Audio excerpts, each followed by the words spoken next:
my world, where unfortunately we don't always see kids and families at their best, I think are summed up by some points here. I'm going to use a little cheat sheet. Some points here on this list of 40 developmental assets. This being the byproduct of some research done by the Search Institute. I thank you and Informed Families for sending this to me. Phenomenal tool, great resource. I would highly recommend it. You can find it online at thesearchinstitute.org. You know, a couple things that this really hits home. First of all, balancing. We mentioned balance. You know, it is about balance. It's about balancing exposing your children to as many positive external influences as internal influences, meaning, as it says here, family support, caring teachers, involving them in service projects, things outside of the family and outside of the home are key indicators to positive, happy, healthy growth and development with children. So again, I'd recommend pulling up that list to take a closer look. And in internal assets, these internal conditions that we can control as parents, or I should say offer influence over. Control can sometimes take on a different connotation. But these internal influences, like how we teach our children what it means to care, and not only say it, but how we model it. That has a great impact on your ability to communicate with your child and thus have an influence over their positive behaviors. Teaching them what integrity actually means and knowing that they're watching you, right? And that it means doing the right thing even when no one's looking, and it means being consistent, that you're going to do what you're telling your children to do. And as I talk with my children about a lot, I share my experience of what it's been for me throughout my life, and it's a continual process, haven't reached the destination yet, of defining my own purpose and knowing what I'm here to do. And again, coming back to what works, the families that I meet with and the children that I see, even if they've come to us with some challenges, that are able to combat some of those negative peer influences, that are able to stay away from underage drinking, that are choosing not to use drugs, these are some examples of what those families are doing. And so really important to share, I think.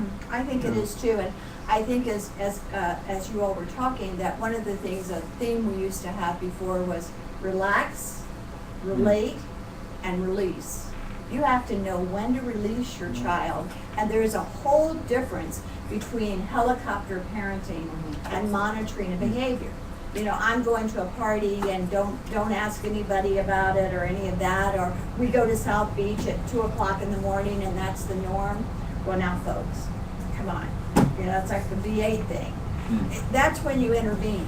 But you're not always hovering over them. But you have to know what the problems are and how you're going to solve it. I was thinking, and many of you know this, my husband was an airline captain, and I want you to think about when you get on an airplane, what do they tell you? They do the same message over and over until you get it, right? You could probably get up and do that message.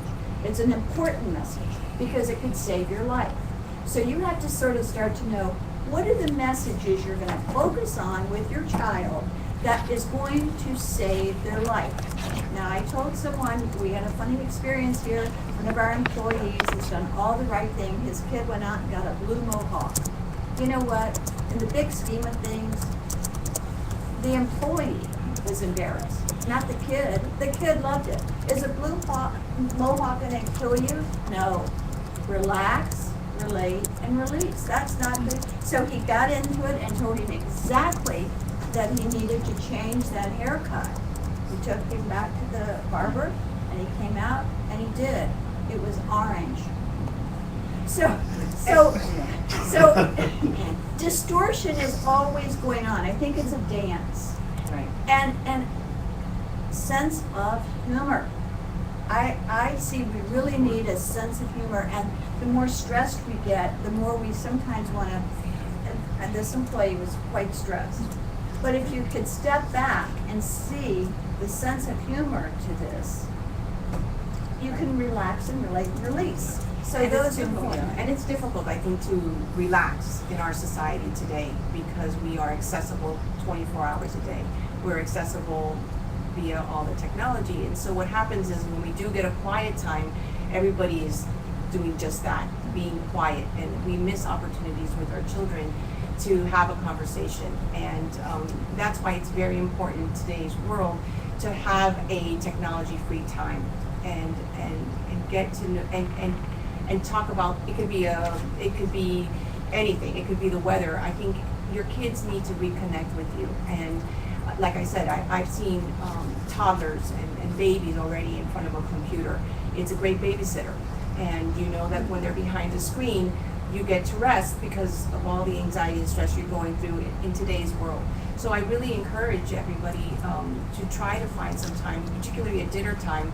I mean, how many times have we gone to a restaurant and all four or everybody in the family has their cell phones on and having conversations with everybody except each other. So it's a challenge to put it down. We are their role models. And going back to something that you had said in terms of all the advice that we're giving you, it's very easy to give advice, but you have to know your children, and every child is different. They mature differently. They have different ways of hearing information, and you're going to have to find different ways to reach different children. And also when it comes to giving them permission to go out as well, you know, just because they hit a certain age doesn't mean you give them the keys to a vehicle or give them more permission, depending on their maturation level. These are all, you know, different things that will help you navigate getting closer with your child, because you're going to give them the opportunities to do different things that when they're ready to do them. We've talked about the Search Institute 40 Developmental Assets, and that's a very important piece of research, but probably the gold standard for prevention is the risk and protective factors. And they say there are really 5 domains that you're going to communicate this message. You've got to decide what your message is that you're going to communicate, and you've got the individual, that's your child, you're going to be talking to them, and you've got to think about yourself there a little too. And then there's the family, and family dynamics are just really something. And let me tell you, I now have 7 grandchildren, and I can tell you they're each and every one different. They are unique. They're all wonderful, but they all hear it differently. So again, I can't just turn into 7 different people. I'm who I am, and I try to communicate with them as best it works. And then the schools. That's why we have such a close relationship with the schools. The schools have to be saying the same thing that we are saying. So what was that 5th domain? We did individual, we did family, we did peer, we did school, and community. You said safety and belongingness. As a trained clinician, we learned very early on about Maslow's hierarchy of needs.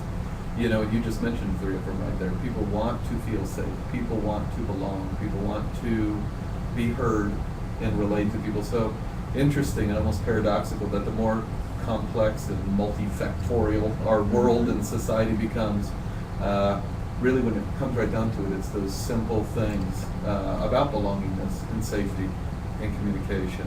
You know, one thing you mentioned a couple moments ago, Peggy, is setting limits. You use the word boundaries. And one of the things that I tell parents is, and you're absolutely right, both of you have mentioned this, the importance that you do have to say what is. You do have to say what the rules are. And that's okay, and you can communicate those strongly and powerfully and intentionally. I have found in looking at the families that are living happier, healthier, more productive lives together, and their kids are making healthy choices, that rule setting, boundary setting has to do with expectations. I see and I hear, meaning the parents have clear expectations of each other, and they're consistent in those expectations, and their communication of those expectations to each other. I'm not even at the kids yet. Yes. Because we know that our kids are watching what we're doing as parents with each other. The communication of those expectations then is going to have a natural, we hope, positive bleed over into how we, hopefully with no blood involved, how we communicate our expectations to our children. There's something wonderful when all of us know this is normal. This is what teenagers do. And once you know that, and you have to keep telling yourself that, and we have to keep telling each other that, they are going to make you just pull your hair out. Yes. Want to go far away. It's as almost a more a yeah. normal teenager. There's no such thing. They will. They are. It's if you remember into our own adolescence, what an awkward, difficult journey it is. Well, one of the things that I will tell you that we have for you, we always have more information than you can possibly use. We have the 40 developmental assets, which David had, and then we also have a risk and protective factor checklist, and you can get that from us. But again, I caution you to not get carried away with it. It's a checklist, you know, every child doesn't have everything. Don't get so focused on the problem.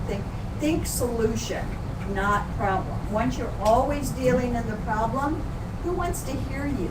Nobody wants to hear more problems. What's the solution?